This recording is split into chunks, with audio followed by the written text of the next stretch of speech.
पिछले video lecture में हम लोगों ने ग्लोबल सरफेस विंड सिस्टम की बात की थी और ये जो ग्लोबल सरफेस विंड सिस्टम है इसको हम लोग अलग अलग नाम से भी जानते हैं। इसको निश्चित या प्राथमिक अथवा प्रचलित अथवा स्थायी या सनातनी अथवा ग्रहीय अथवा भूमंडलीय पवने भी कहते हैं। बहुत सारे नाम हो गए। निश्चित इसलिए क्योंकि इसका एक निश्चित पैटर्न होता है, निश्चित एरिया में चलता है, सालों भर चलता है, इसलिए इसको निश्चित या इनवेरिएबल कहते हैं।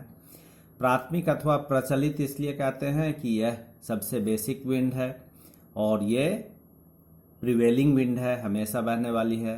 अस्थायी या सनातनी इसलिए कहते हैं ये सनातन है या परमानेंट विंड है, इसमें कोई बदलाव नहीं आता है।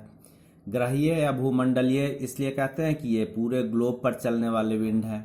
तो इस तरह से इसके नाम अलग अलग हैं, लेकिन ये सारे के सारे जो विंड हैं जिसमें हम लोग व्यापारिक पवन की बात किए थे या पछुआ पवन की बात किए थे या ईस्टर्ली विंड की बात की थी, ये सारे के सारे निश्चित या प्राथमिक या स्थायी या सनातनी पवनें हैं। दूसरा जो विंड है उसको हम लोग अनिश्चित या वेरिएबल विंड कहते हैं। यह सामयिक या द्वितीय होता है, यानी कि समय किसी खास समय में ये बहता है, इसलिए इसको सामयिक या द्वितीय पवन कहते हैं।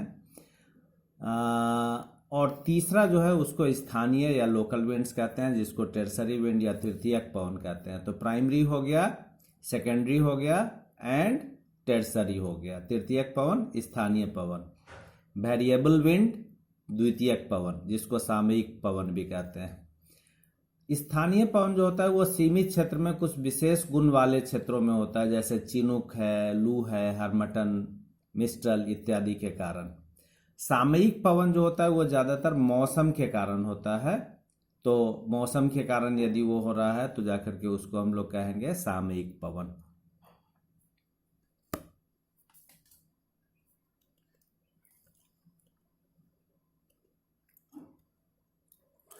अब हम लोग एक और विंड की बात करने जा रहे हैं जो बहुत बेहद फेमस विंड है, जिसे जेट स्ट्रीम के नाम से जाना जाता है।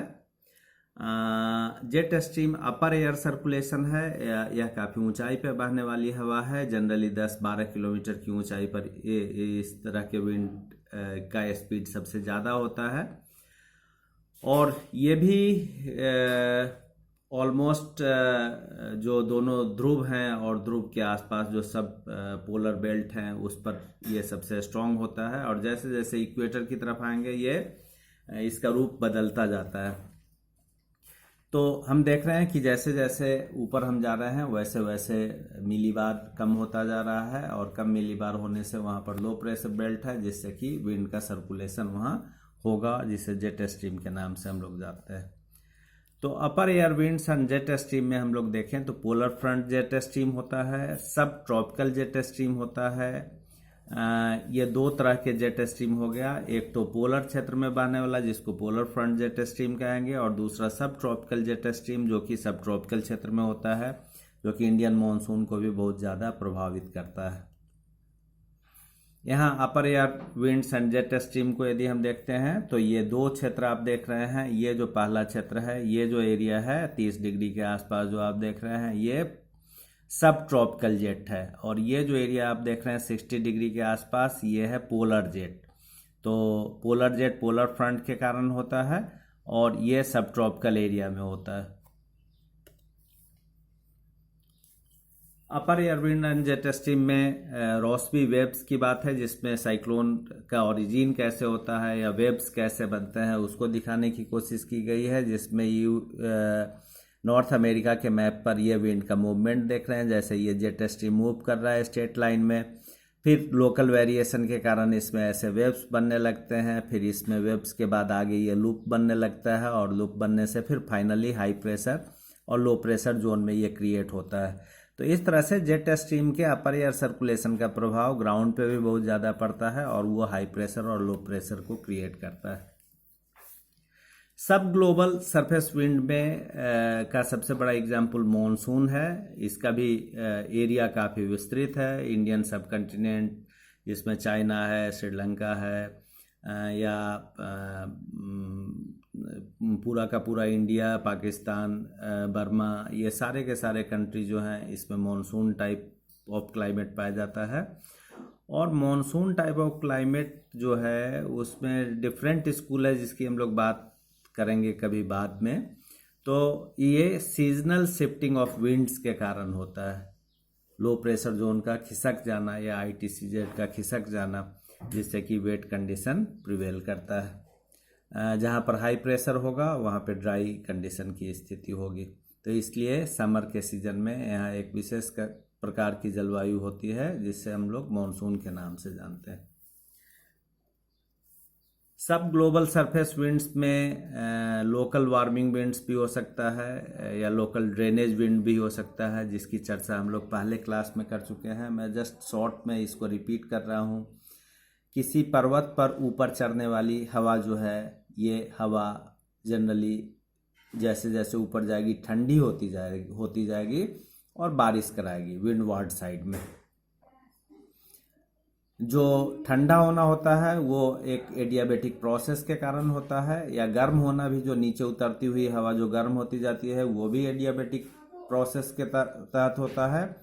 ये नीचे उतरने वाली विंड को हम लोग ड्रेनेज विंड भी कहते हैं या कैटाबैटिक विंड भी कहते हैं। कैटाबैटिक विंड नीचे उतरते हुए फाइनली ये गर्म होता जाएगा और ये नीचे उतरने वाली हवा काफ़ी गर्म होकर के नीचे के टेम्परेचर, आसपास के टेम्परेचर को काफ़ी गर्म कर देगा। इसका सबसे बड़ा एग्जाम्पल जो है वो चिनूक और सेंटा आना है। कैटाबैटिक विंड जो है वो इसको मोटे तौर पे कैटाबैटिक या ड्रेनेज विंड भी कहते हैं। अब एक और एग्जाम्पल लेंगे काफ़ी लोकल लेवल पे, जिसको हम लोग सब ग्लोबल सरफेस विंड सिस्टम का एक एग्जाम्पल है, जिसे लैंड या सी ब्रीज के नाम से जानते हैं। और ये सिर्फ दिन और रात में परिवर्तन होने के कारण, जो तापमान में परिवर्तन आता है उसके कारण ये बनता है। यहाँ आप देखें, जैसा कि मैंने पहले भी बताया था, लैंड ब्रिज का मतलब लैंड से सी की तरफ चलने वाली हवा, सी ब्रिज का मतलब सी से लैंड की तरफ चलने वाली हवा। क्यों चलने लगती है ये हवा? चूंकि पानी जो है वह अपेक्षाकृत दिन के समय में ठंडा रहेगा, दूसरे शब्द में कम गर्म होगा, लैंड एरिया ज़्यादा गर्म हो जाएगा। तो यदि लैंड एरिया ज़्यादा गर्म हो गया और सी अपेक्षाकृत गर्म है, तो गर्म होने के कारण सी यदि गर्म है और लैंड ठंडा है, तो उस कारण से क्या होगा कि हाई प्रेशर से लो प्रेशर की तरफ विंड का मूवमेंट होगा।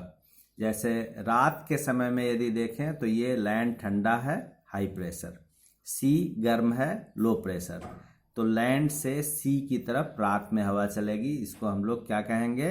Land bridge. और यहाँ पर क्या उल्टा हुआ? दिन के समय में ये सरफेस ठंडा रह गया, क्योंकि ये उतना ज़्यादा गर्म नहीं हुआ, ये सरफेस गर्म हो गया। गर्म होते ही यहाँ पर प्रेशर कैसा हो गया? लो। तो इस तरह से इस हाई प्रेशर से लो प्रेशर की तरफ हवा चलने लगी, और इसके चलने के कारण क्या है, आसपास का एरिया जो है अपेक्षाकृत कम गर्म हुआ, या वो हवा, ठंडी हवा के कारण वो क्षेत्र ठंडा हो गया। तो इसको हम लोग कहेंगे सी ब्रिज, क्योंकि ये सी से लैंड की तरफ चल रहा है।